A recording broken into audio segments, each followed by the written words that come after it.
Alam ng mga fans at supporters na si Alden ang isa sa mga nakatulong kay Catherine para makamove on sa kanyang ex-boyfriend.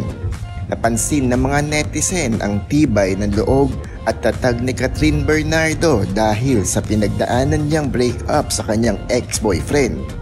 Masasabi na nga natin na totally move on na si Catherine at ayon sa mga netizen, malaking tulong daw sa kanya ang pagiging closeness nilang dalawa ni Alden Richards. Sobrang proud ng mga fans ni Catherine para sa kanya. Hindi biro ang breakup dahil sa tagal ng kanilang pagsasama. Isa sa mga hinala ng mga fans ni Catherine na naging malaking tulong si Alden Richards sa pag-move on ni Catherine. Ayon pa sa netizen, kahit masakit dahil unang BF niya ang kanyang ex, naging madali ang kanyang pag-move on dahil na rin sa tulong ni Alden. Malaking tulong nga talaga si Alden noong oras na nag-move on pa siya.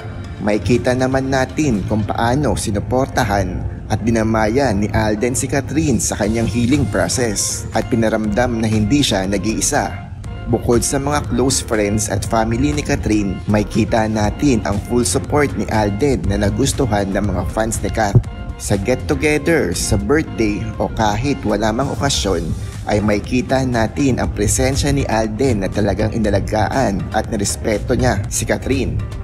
Walang hinihiling na kapalit, ang importante maging mas malakas, mas matatag ang support system ni Catherine sa oras ng mga pagsubok na ito at nandun si Alden palagi para sa kanya.